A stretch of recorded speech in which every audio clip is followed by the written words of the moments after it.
வணக்கம்.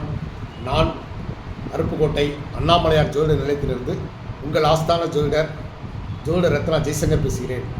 இதுவரைக்கும் நம்ம சேனலை சப்ஸ்கிரைப் பண்ணாமல் இருந்தீங்கன்னா கீழே உள்ள சப்ஸ்கிரைப் பட்டனை கிளிக் பண்ணிடுங்க. வீடியோ பார்த்துட்டீங்க, முழுசும் பாருங்கள். முழுசு பார்த்தீங்கன்னா உங்களுக்கு பிடிச்சிருந்தா ஏதாவது ஒரு கமெண்ட்டை போட்டுருங்க, சரிங்களா? லைக் போட்டுருங்க, மறக்காமல் லைக்கும் கமெண்ட்ஸும் போட்டுருங்க. இப்போ நம்ம என்ன பார்க்க போகிறோம் அப்படின்னா, மனித உடலுக்கு 9 வாசல் இருக்கிறது. அது என்னென்ன அப்படிங்கிறத தெரிஞ்சுக்கிட போகிறோம், சரிங்களா? இந்த ஒவ்வொரு வாசல் பகுதியையும் ஒவ்வொரு கிரகங்கள் ஆட்சி செய்கின்றன, தனது கட்டுப்பாட்டில் வச்சுருக்கு. இப்போ சூரியன் அப்படின்னா இடதுகண் வாசல், சரிங்களா? சுக்கிரன் வலதுகண் வாசல், சந்திரன் வாய்வழி வாசல், சரிங்களா?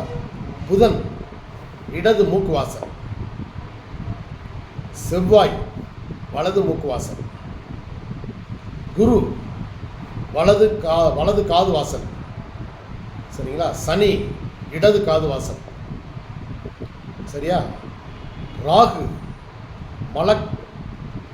மலக்குடல், அதாவது என்ன சொல்றதுன்னா அந்த மலப்பகுதி, மலத்துவாரம், அந்த வாசலை ராகு ஆட்சி செய்கிறது. கேது சிறுநீர் குழாய், அந்த வாசல் சிறுநீர் வாசல் கேது ஆட்சி செய்யுது. மொத்தத்தில் நம்ம உடம்பு பூராத்தையுமே ஒரு முடிச்சு போட்டு வச்சிருக்கிற தொப்புள் பகுதியை குழிகள் அல்லது மாந்தி அப்படின்னு சொல்ல முடியாது, மாந்தி அது ஆட்சி செய்யும்.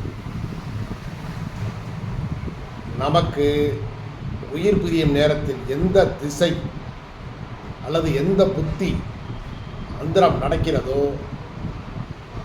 அது எந்த கிரகம் திசை நடத்துதோ அல்லது எந்த கிரகம் புத்தி நடத்துகிறதோ அந்த வாசல் வழியாகத்தான் நமது உயிர் பிரியும். தெரிஞ்சுக்குங்க, சரியா? வீடியோ எப்படி இருக்குன்னு கமெண்ட்ஸில் சொல்லுங்கள். நன்றி, வணக்கம்.